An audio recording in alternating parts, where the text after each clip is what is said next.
Namaskaram. By the looks of it, you might know where I'm at the moment. It's very cold. This is a video after a long yatra, and it was one of the largest yatra I've ever done, exploring from Kerala all the way up to tip of India, which is basically Kanyakumari, and then we came back to Trivandrum or Tiruvananthapuram, and then came out at Kutralam, and then came through Sankaran Koil, Shivakashi, then Naduvapatti, then Madurai, and Palani, Trichy, and finally back to Bangalore for the Padayatra, then the Yogeshwara Linga consecration at the Sadhguru Sannidhi, Chikkabalapur. So it was a blessing to be in the presence of Sadhguru. I've decided that rather than making a long videos, I'll be making a very short stories so that it will be much more easier for people to follow and it will be fun to watch. So this is the first video. So apart from the introduction, my yatra, I started with the Sadhguru Sri Brahma a few months back, and then I started traveling to Jyotirlinga also. Initially, I tried to avoid Jyotirlinga because the moment you visit one, it might set off, and then I have to travel the other Jyotirlingas also. But as I traveled, a lot of revelations has happened on the way. Then I started including the Shaktipitham also. Then, of course, I visited the Jiva Samadhis of many enlightened beings, places where they have done sadhana, as well as the very powerful consecrated spaces. And it has been a very profound experiences as well. So today, before I wrap up for today's video, I would like to share one of the very interesting story, because I want to share this in the form of a story, so it will be more interesting for you. So in my the final major yatra, or the Mahayatra for 2022 was began from Kathmandu, and then I flew to Mumbai. And one of my key place was to visit was the Mumbadevi. If you know, Mumbadevi is the goddess of the city Mumbai, and where the name of the city derives from. When I landed in Mumbai, I went to visit the Siddharameshwar Samadhi in the southern tip of Mumbai. And after visiting that, my second destination was, of course, the Mumbadevi temple. Not only because it's a Devi temple, but the story behind it is very fascinating. So out of the three most, discourse or the deep book that I've ever read, was the first one being the Vignan Bhairava Tantra, second being the Bhagavad Gita, and then the third one being the Tirupura Rahasya. So I'll not go deeper into these books, but and again, I'm not going to discuss about the books either, but how the Vijnana Bhairava Tantra came into the being was, it is said that Lord Shiva, when he, as Sadhguru has also mentioned, that he was in ecstatic states, and then he was actually,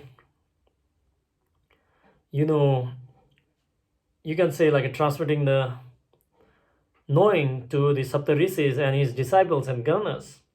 While the Parvati came to him and then asked that, I want to learn something. What you have? Sadhguru has already displayed that in a very magnanimous way in the Divya Darshanam at the Coimbatore, as well as now in the Chikkabalapur, but let me explain a little bit in an allegorical way. So what actually happened is, it is said that, it was not the first or the last reincarnation of the Parvati. Sadhguru's way of telling the story also comments on that one. And it was not the Shiva's first wife or the last wife. It is said that the Divine Mother or the Shakti had actually reincarnated in many forms, and she actually failed to handle or the balance. She was not fit enough in these Shiva's wars. Because of that reason, she had failed various times, and because of that reason, it is said that when Parvati asked Shiva, whose skulls are these? Shiva says that these are the skulls of yours in the previous reincarnations. So it is said that when Parvati says that, okay, in the previous lifetime, she was Sati, and then we know the story of the Shaktipeetham also. So what Shiva says that if you are prepared, if you are ready enough, I'm willing to give you what I know. So it is basically you wanted to initiate her into something known as the Vignan of Bhairava Tantra, which is the book is all about. So Shiva said that you have to prepare a lot for the sadhana. It is said that even the Parvati had done a very extreme kind of sadhana to convince Shiva to marry her. But at the same time, even to initiate into certain kind of tantric processes, Shiva saw that Parvati may not be prepared enough.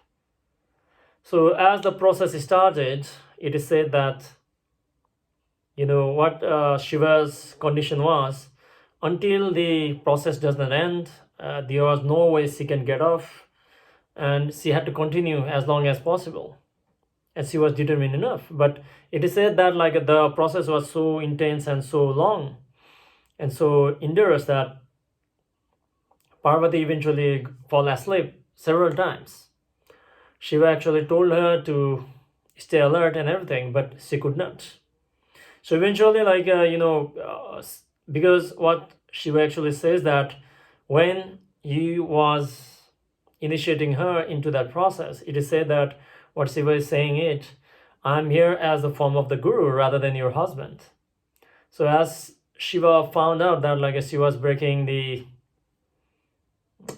she was not able to follow the guidelines. Because of that reason, Shiva got very much angry after repeated failures from Parvati's side. What Shiva said is, I curse you to go and become the daughter of the fisherman, so that when you go to the fisherman and when you're born over there, because without the proper attention and awareness, the fishermen would not be able to catch enough fish and feed their families. So because of that reason, it is said that Parvati was born as the daughter of the fisherman in the banks of present-day Mumbai, and she was a fisherman's daughter. And eventually, as she progressed through as the life of the fisherwoman, she eventually, developed the sense of, awareness and alertness that is necessary to grasp the teaching that Shiva was supposed to give to her.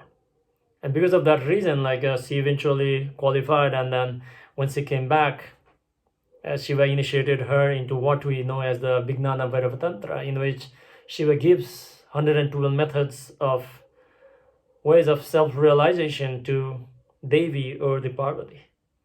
So because of that reason, it was necessary, mandatory for me to visit to the goddess mother of Mumbadevi.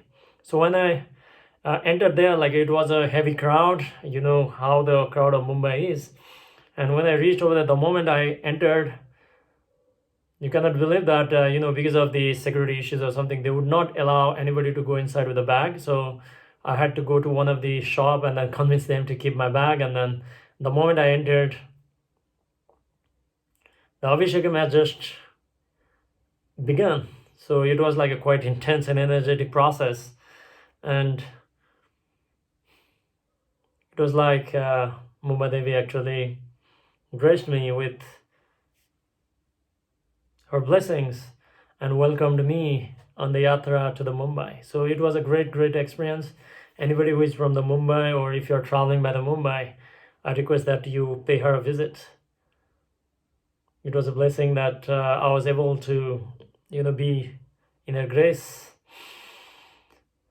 And I'll be sharing more stories. I'll not try to make the video longer so that it might be difficult for many people to, follow through. So I'll be come back with the next story from my Yatra. Namaskar.